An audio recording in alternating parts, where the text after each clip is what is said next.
টাকা ছাপানোর প্রভাবে বাড়তে পারে দ্রব্যমূল্য, দুর্ভোগ বাড়বে দরিদ্র মানুষের। সাম্প্রদায়িক সম্প্রীতি বজায় রাখতে অনুরোধ উপদেষ্টাদের।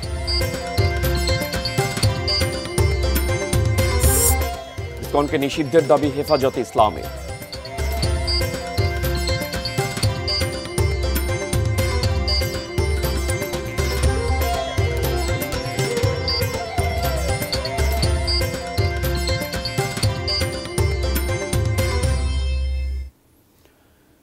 শুনছিলেন শিরোনাম, দেখছেন এটি নিউজ। সারা দেশের খবর নিয়ে এটি নিউজের নিয়মিত আয়োজন দেশের খবরের সঙ্গে আছে আমি মেহেদি মৃথা।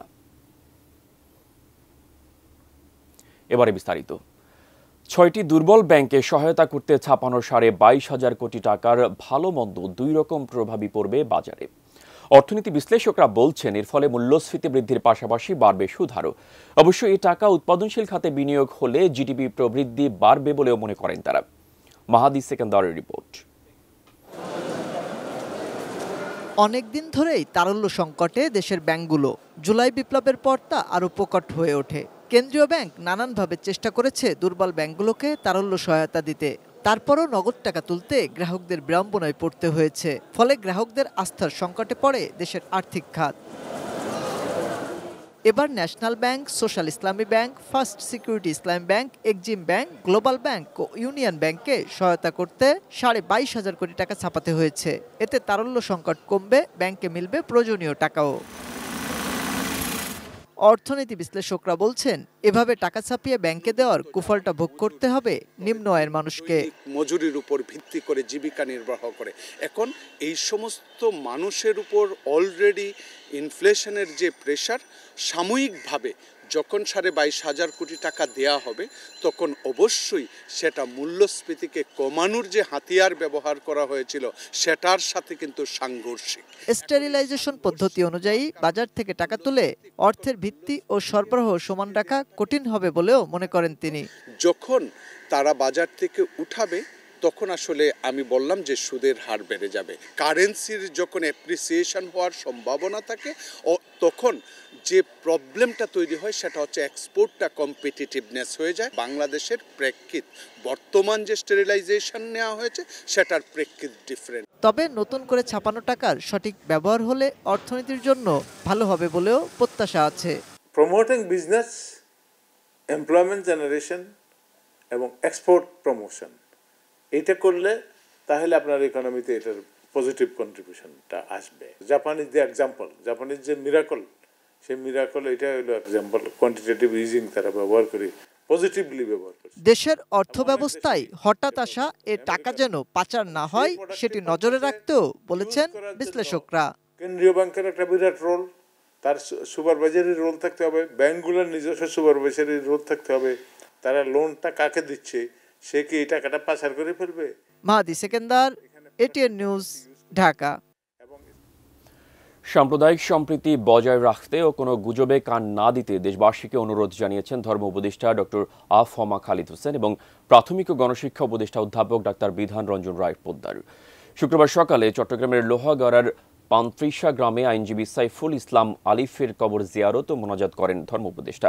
এ সময় উপস্থিত উপদেষ্টা বিধান রঞ্জন রায় পোদ্দার বলেন, সাইফুল হত্যার বিষয়ে সুষ্ঠু তদন্ত হবে, সুষ্ঠু বিচার হবে এবং অপরাধীরা উপযুক্ত শাস্তি পাবে।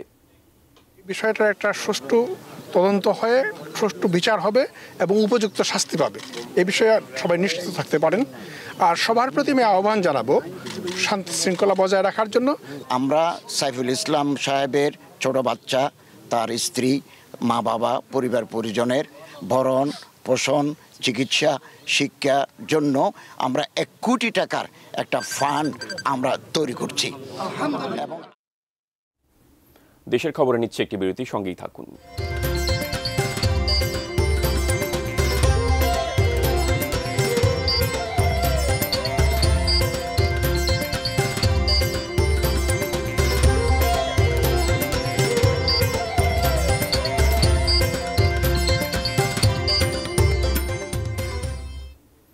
বিরতির পর আবারও স্বাগত দেশের খবরে। ইসকনকে উগ্রবাদী সংগঠন আখ্যা দিয়ে তাদের নিষিদ্ধের দাবি জানিয়েছে হেফাজতে ইসলাম। দুপুরে জুমার নামাজ শেষে জাতীয় মসজিদ বায়তুল মোকাররম প্রাঙ্গণে বিক্ষোভ সমাবেশ করে হেফাজতে ইসলামের নেতাকর্মীরা। পরে সমাবেশ থেকে নেতারা জানান, সরকারে নিয়ে গড়িমসি করলে বৃহত্তর কর্মসূচি দেবে হেফাজত। চিন্ময় দাসকে রিমান্ডে নিয়ে তার কাছ থেকে বাংলাদেশ বিরোধী ষড়যন্ত্রের তথ্যপত্র সহ পতিত সরকার ও ভারত কিভাবে তাকে সহযোগিতা করেছে তা বের করারও দাবি জানায় বক্তারা।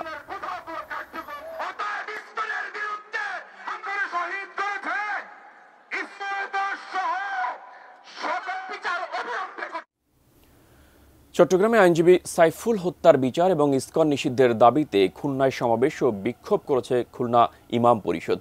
খুলনা নগরীর ডাকবাংলা মোড় এলাকা থেকে আরও জানাচ্ছেন প্রতিনিধি মোহাম্মদ অসীম। চট্টগ্রামের আদালতে অ্যাডভোকেট সাইফুল ইসলাম হত্যার বিচার এবং ইসকন নিষেধের দাবিতে খুলনায় জেলা ইমাম পরিষদের আয়োজনে খুলনার ডাকবাংলা মোড়ে এখন সমাবেশ চলছে। অর্থাৎ এরপরে কিন্তু সমাবেশের পরে তারা নগর জুড়ে বিক্ষোভ করবেন। এই বিক্ষোভ থেকে যদি অবিলম্বে তাদের দাবি দেওয়া মেনে না নেওয়া হয় তাহলে কিন্তু তারা এর থেকে বড় ধরনের কর্মসূচি ডাক দেবেন। তারা বলছেন, তারা অভিযোগ করছেন যে ইসকন কিন্তু একটি বাংলাদেশের জঙ্গি সংগঠন, এটি বাংলাদেশের থেকে অচিরে নিষিদ্ধ করতে হবে। এই দাবি কিন্তু তারা সরকারের কাছে রাখছে। তারা বলছে যে অবিলম্বে যেন অ্যাডভোকেট সাইফুল ইসলামের হত্যাকারী এবং ইসকন নিষিদ্ধ করা হয়। ইসকনকে নিষিদ্ধ দাবি করে ও চট্টগ্রামে আইনজীবী সাইফুল হত্যার প্রতিবাদ এবং বিচারের দাবিতে হেফাজতে ইসলাম ও খেলাফতে ইসলাম নারায়ণগঞ্জে ডিআইটি চত্বরে বিক্ষোভ সমাবেশ করে। আরও জানাচ্ছেন নারায়ণগঞ্জ প্রতিনিধি আব্দুস সালাম।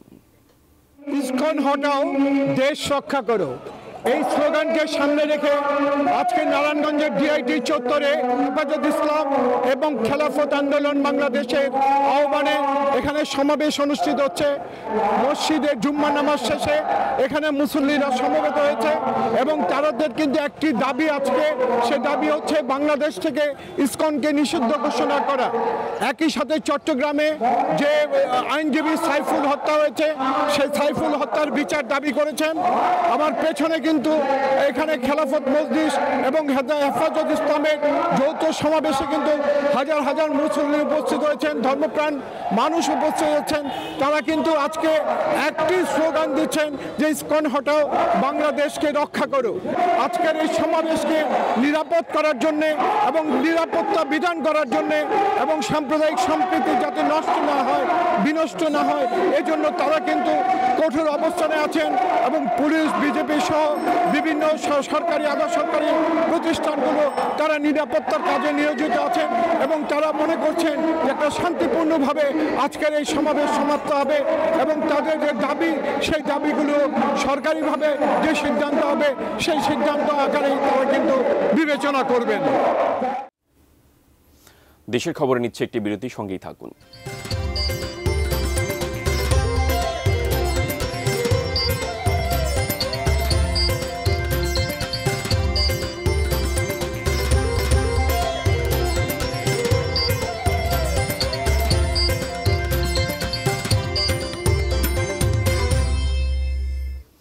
বিরতির পর আবারও স্বাগত দেশের খবরে। খুলনার সোনাডাঙ্গা টার্মিনালে থাকা বাসে আগুন লেগে এক পরিবহন শ্রমিকের মৃত্যু হয়েছে। গত রাত 2টার দিকে এক ঘটনা ঘটে। নিহত মোহাম্মদ শরীফের বাড়ি মুন্সিগঞ্জের শ্রীনগরে। সে ওই বাসে চালকের সহযোগী ছিল। সোনাডাঙ্গা থানার ওসি মোহাম্মদ শফিকুল ইসলাম জানান, সুন্দরবন পরিবহন নামের ঢাকা খুলনা রুটের একটি লোকাল বাস টার্মিনালের ভেতর পার্কিং করা ছিল।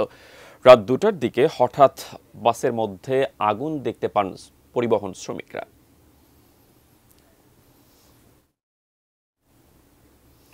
মুন্সিগঞ্জের গৃহবধূ শারমিন আক্তার ফার্মি মুরগির খামার করে এখন স্বাবলম্বী।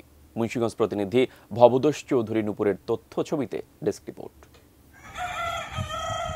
নিজের একটি পরিচয়, নিজের একটি প্রতিষ্ঠান, সবার স্বপ্ন। তেমনি স্বপ্ন ছিল মুন্সিগঞ্জের টঙ্গীবাড়ি উপজেলার নোয়ান্তা গ্রামের গৃহবধূ শারমিন আক্তারের।